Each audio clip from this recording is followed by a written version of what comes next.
Welcome to Sacred Harmony, where deep wisdom meets embodied awareness.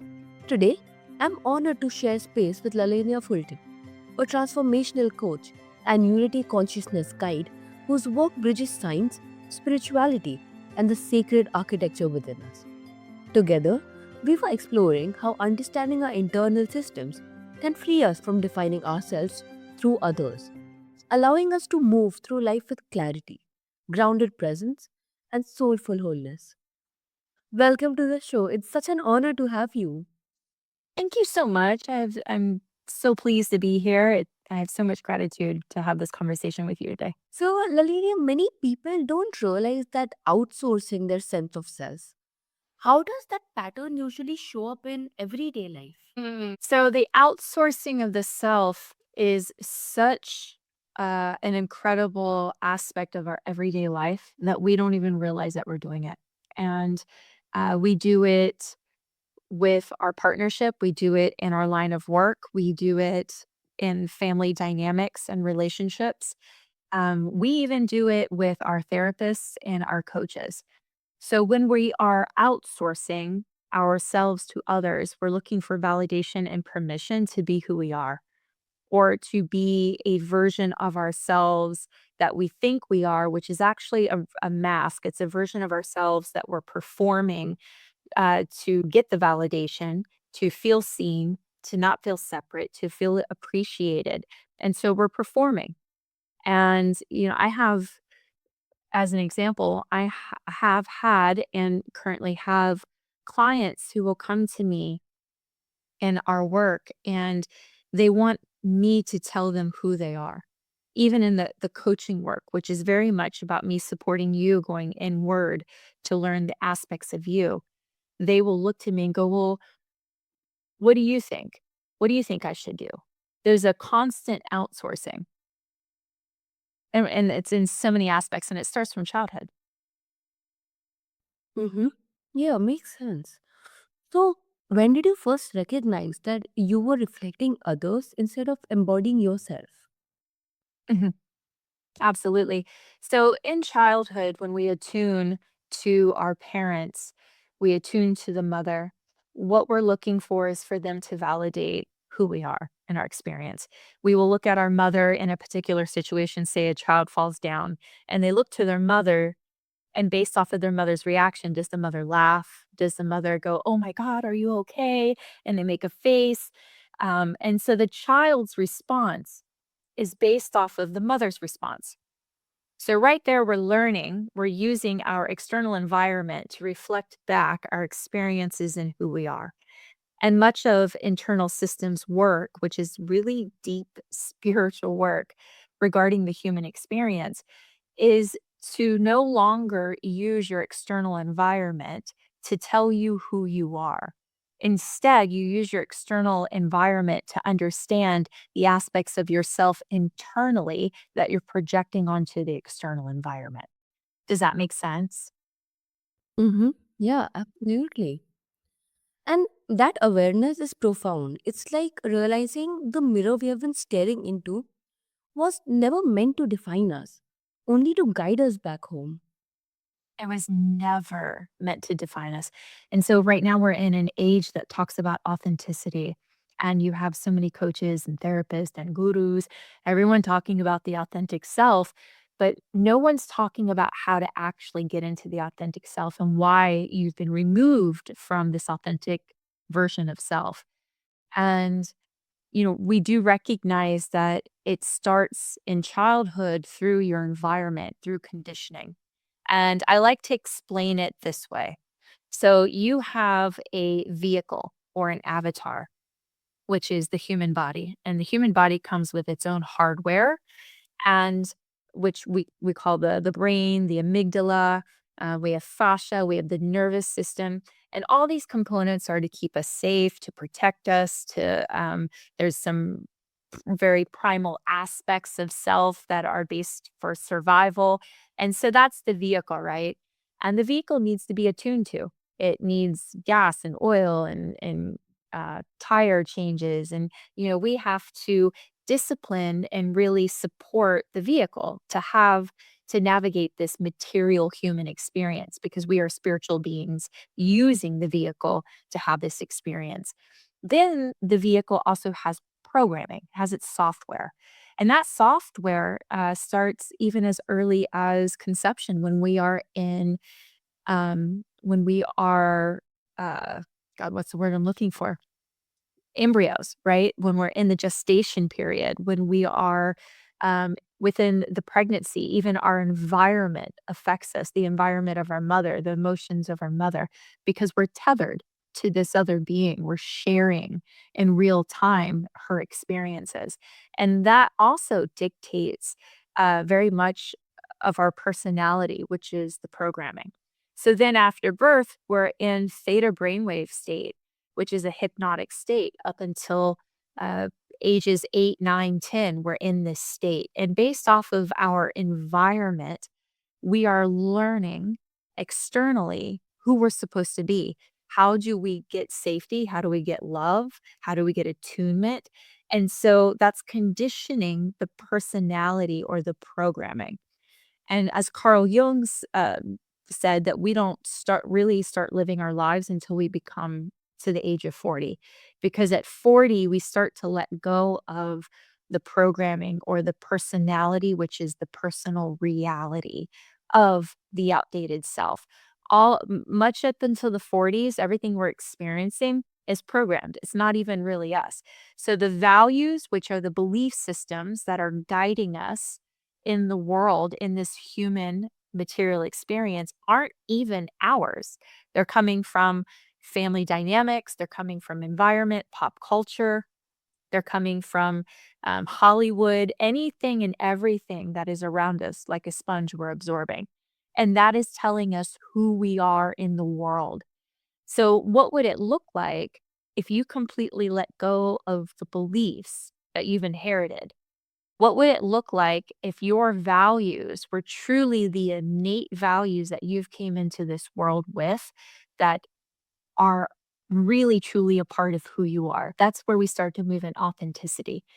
And authenticity looks like being able to navigate through experiences without your vibration shifting dramatically from one experience to the next, creating belief systems that um, your life has to look a specific way, and start living a life that feels right rather than looks right.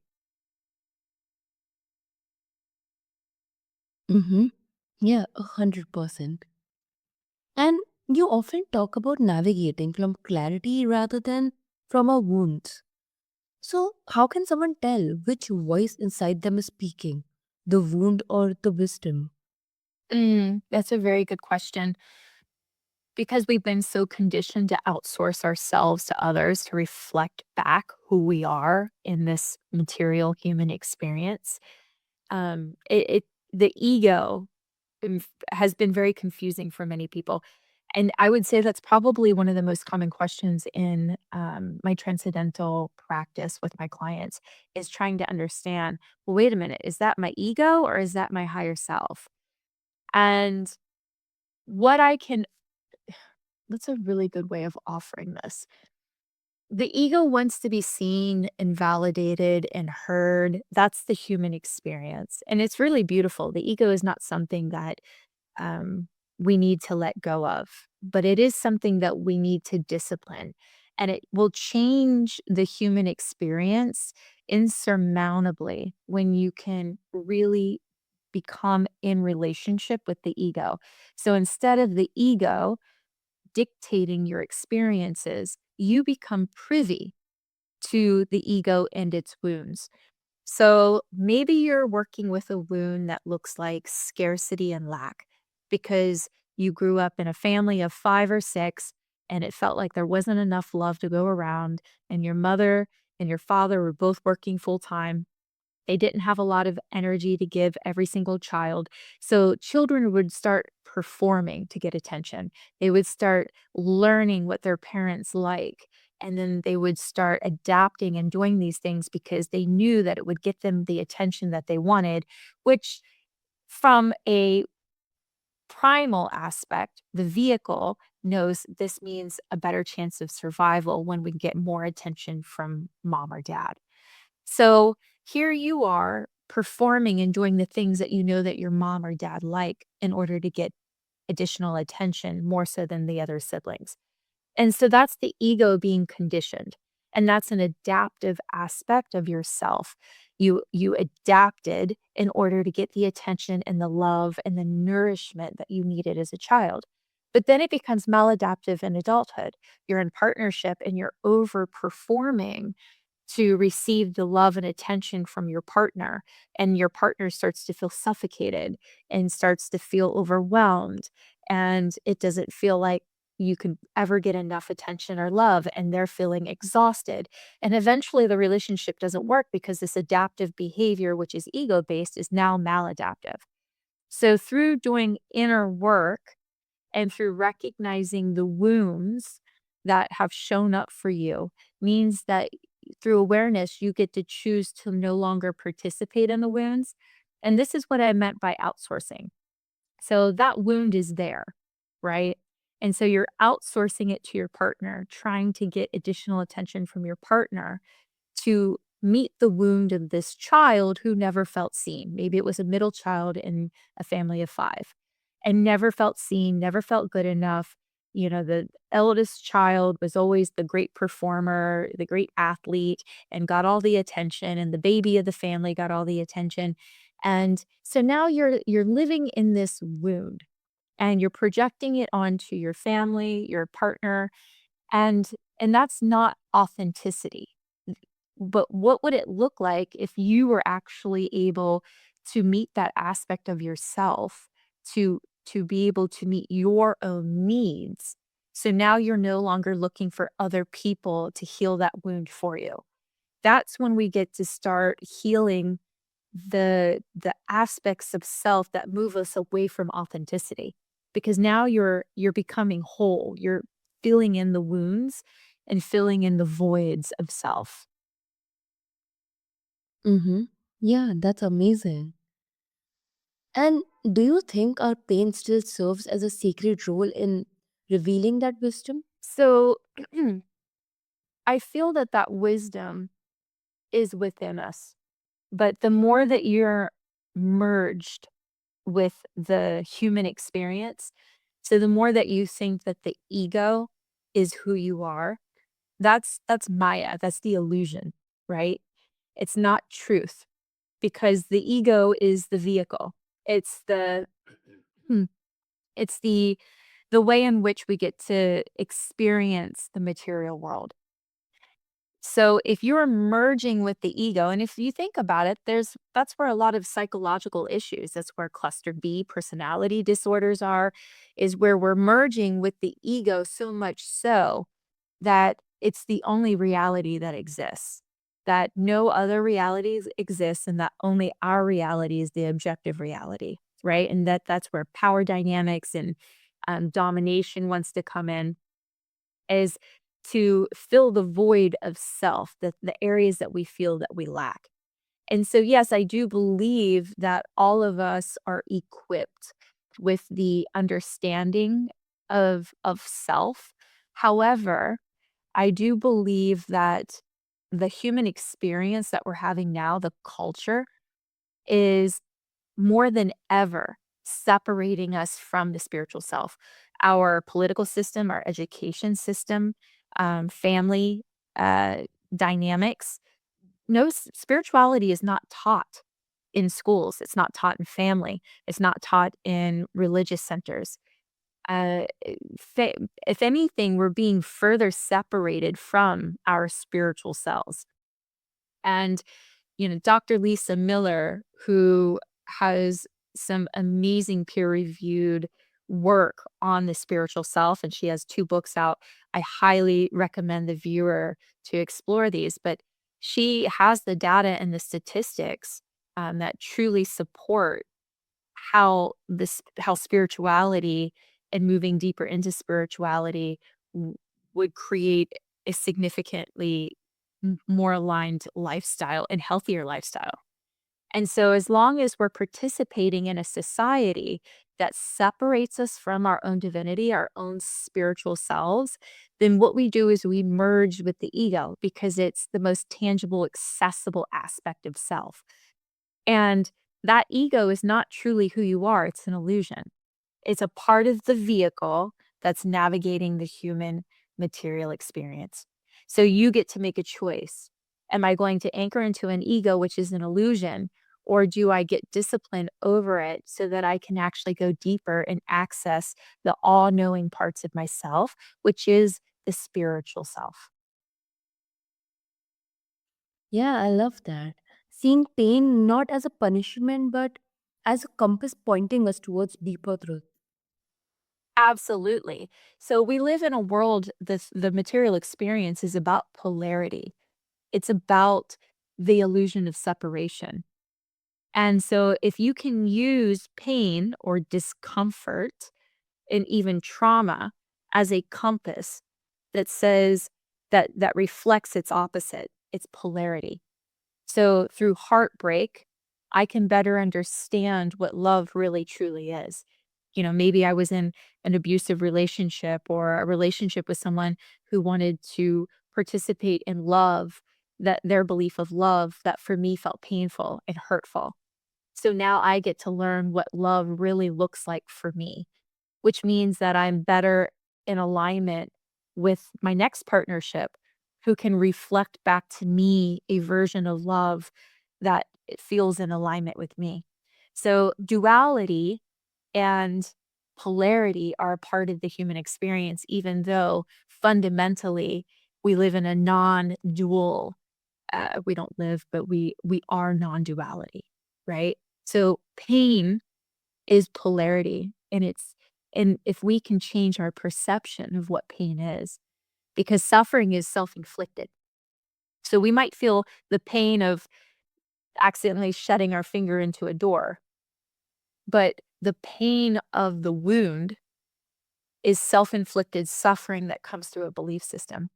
And through the work that I do, the workbook that I created around this called Becoming Whole Through Internal Systems, by doing the internal systems work, you really get to reframe your belief systems, which changes your perspective, which then diminishes the self imposed suffering. Mm-hmm. Yeah, absolutely. And your work integrates science with spirituality, neuroscience, somatic work, even hermetic principles. So, how do you weave these different threads together in practice? So it's all very much curated to the client. Everyone is on a different journey, everyone's in a different place. Nothing is static except for the workbook itself.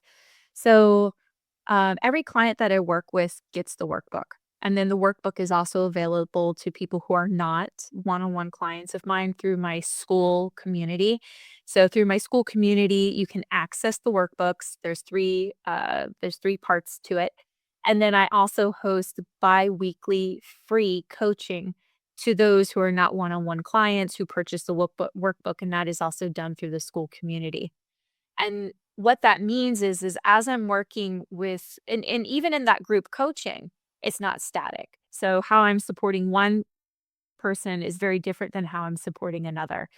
But, I receive clients at all different stages of their spiritual journey, and there's some who are very, very refined in their knowledge of shadow work and who use gene keys and who are very much versed in the hermetic principles and use them. But intellectually, we can be very educated in these areas, but our life and our actions are not aligning with it. So I'm very much a guide or a support system. So I work in tandem with you to say, hey, let's take a look at some of these actions. What's frustrating you? Where are some of the blocks happening? And then we really analyze them and we use deep self awareness and also attunement and reflection. And as we work through this, I'll start bringing up, hey, let's talk about this particular principle. What would this experience look like if we applied this specific hermetic principle? Or hey, there's a shadow or a wound showing up. What do you think this experience would how would it be different if we went in and healed this wound, this aspect, or this part, if we're working through IFS, through internal family systems and looking at different parts and protector parts, how would this experience change if you were in better relationship with this particular part? So all of this weaves in organically based on the client, and it's all curated individually to each individual person and where they're at on their journey. Yeah, that's great. And is there one method or moment that you have seen create the most instant shift in self awareness? Is there one method that I've seen create a shift? I would say surrender and self awareness in tandem. So we can't really be self aware if we're not willing to surrender. And when I say surrender, I mean willing to let go of the ego, willing to question the self, willing to hold the self accountable. So when you really can start living a life where you recognize that you are not the ego is a programmed aspect of your vehicle that allows you to weave in and out of this material human experience. When you create the distance between yourself and the ego, you have more freedom to hold the ego accountable. But it means not identifying with the ego. So as I work with clients, we really work through that concept of you are not the ego. And then as we recognize certain behaviors, beliefs, mindsets, or things that this person said that they feel ashamed or embarrassed of, we can really sit in and look, go, you're not the ego. You are not these beliefs. You are not these behaviors, these actions. These are a part of you that responded in this particular way because you believe that you are the ego. And as we play with that more and more, then the person feels like they have freedom to make mistakes because that mistake isn't who they are. And so as you have that freedom, then you can sit in self-awareness and hold parts of yourself accountable and say, "Hey, this isn't who we are. I understand why you acted this way. It's from a pain point or from a place of hurt or wounding. And I'm here to support you so that we can shift and change." And so being able to have that flexibility, that playfulness, and take the self less seriously really allows a person to sit in self awareness that doesn't have shame, that doesn't feel like they have to blame, where the ego is just has less of a tight grip. Mm-hmm. Yeah. And that synthesis you bring is so rare. Like, it makes that mystical feel measurable and the scientific sacred. I believe that they are both.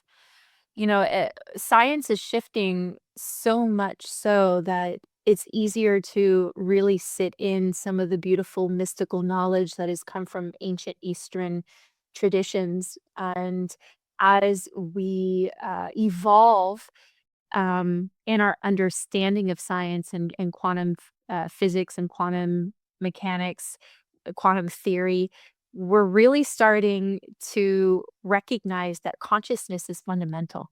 And if consciousness is fundamental, then there's so many aspects of ancient Eastern philosophy that is true. It's a truth. It's a fundamental truth. And we're in an incredibly interesting time. What a brilliant time that all of us chose to be here. And it's not by mistake. You chose to be at a point in time where there's a huge paradigm shift, where there's a shift in consciousness and human evolution. And it's like, don't waste it. Participate in this. Get active. This is exciting. And to get active and to participate doesn't mean to do things outside of yourself. It's to use the new understanding and knowledge to actually go inside of the self. Because as you rework yourself internally, you actually create a whole new external experience. Mm-hmm. Yes, 100%. So, Lilena, thank you for illuminating how self understanding can become a sacred act of liberation. And to everyone listening, remember, your reflection in others is only a hint of your infinite self. Turn inward, explore your inner systems, and allow that awareness to harmonize your life from within. Stay awake, stay curious, and keep walking the path towards sacred harmony.